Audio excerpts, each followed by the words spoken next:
Assalamualaikum. Kita berlanjut ke sesi 2. Ini juga jawaban Kiai Madudin. Jawaban terhadap tulisan Gus Najih yang ada di kitab Keabsahan Nasab Ba'alwi. MNS juga mengatakan, selain itu juga menolak nasab para Habib Bani Alawi sama artinya dengan su'ul adab, atau menolak kredibilitas para kiai dan guru-guru kita yang telah mengakui dan menerima nasab tersebut. Dijawab oleh Kiai Madudin. Banyak sekali nama-nama yang disebutkan MNS yang katanya mengakui nasab klan Ba'alwi. Satu nama yang MNS lupakan yaitu penulis, yaitu Kiai Madudin itu. Penulis tahun 2018 telah menulis kitab Al-Fikrat Al-Nadliyat, yang di dalam kitab tersebut penulis mengisbat Ba'alwi. Tetapi pengisbatan itu bukan hasil penelitian dari kitab-kitab nasab. Ia hanya bersandar kepada Husnudzon dan Al-Suhrah wal Istifadah saja. Ketika penulis tahun 2022 meneliti secara dalam dari berbagai macam sumber-sumber, baik kitab-kitab nasab maupun kitab-kitab sejarah, maka penulis berkesimpulan bahwa pengakuan klan Ba'alwi sebagai keturunan Nabi itu batal.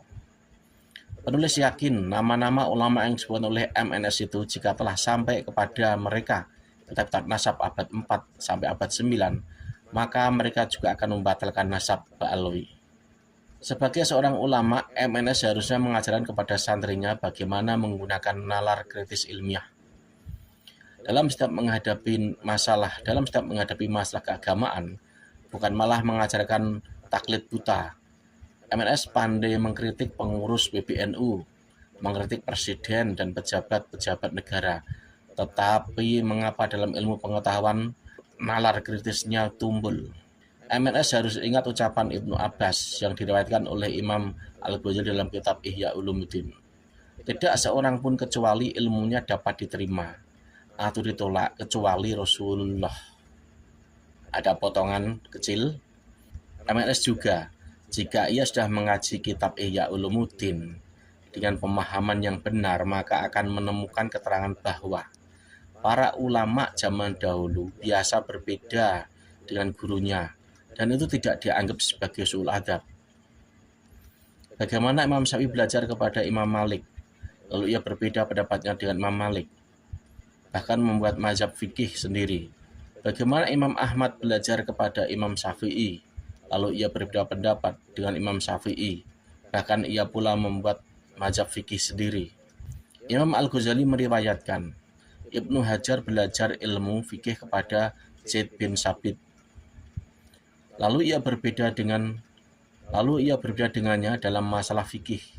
Ibnu Hajar belajar ilmu qiraat kepada Ubay bin Ka'ab, lalu ia berbeda dengannya dalam ilmu qiraat. Imam Al-Ghazali berkata, dan dulu Ibnu Abbas belajar fikih kepada Zaid bin Sabit, belajar qiraat kepada Ubay bin Ka'ab, lalu ia berbeda pendapat dengan keduanya. Jadi berbeda dengan guru dalam ilmu pengetahuan itu adalah hal yang dicontohkan oleh para ulama-ulama Ahlussunnah wal Jamaah. Tidak seperti MNS yang mendoktrin muridnya harus sama pandangannya tentang nasab Ba'alwi, bahkan mengancam jika muridnya tidak mengakui Ba'alwi seperti dirinya, maka ilmunya tidak barokah. Sungguh itu bukan adab para ulama tuntunan Ahlussunnah wal Jamaah. Itu mungkin ajaran sekte Ba'alwi, mazhab doktrin dan kurofat. Bahkan akan ajaran NU dan Ahlussunnah wal Jamaah yang ilmiah. Dalam tradisi ulama-ulama Ahlussunnah wal Jamaah, murid itu dididik untuk menjadi manusia merdeka dan berilmu pengetahuan, bukan untuk menjadi budak gurunya selamanya. Sebagian pondok pesantren yang membuat selebaran untuk alumninya yang mengikuti pendapat gurunya tentang pendapat keagamaan atau hanya sekedar politik elektor pemilu adalah tidak patut dicontoh. Itu menunjukkan seorang guru tidak ikhlas dalam mendidik sehingga ia mengemis balas jasa kepada muridnya berupa taklid buta seumur hidup. Sungguh kasihan seorang murid yang ditakdirkan mendapat guru seperti itu dalam hidupnya. Kembali kepada pembahasan nasab, wahai MNS, apakah Anda memiliki dalil ketika mengatakan bahwa Jika Murtada Al-Zabidi telah mengisbat nasab Ba'alwi, lalu kita yang hidup sekarang wajib bertaklid kepadanya. Mana dalilnya? Kitab apa? Halaman berapa? Kalau penulis punya dalil ketika mengatakan bahwa jika seorang ulama seperti Murtada Al-Zabidi mengisbat nasab yang bertentangan dengan kitab nasab sebelumnya, maka isbat itu tidak dapat diterima.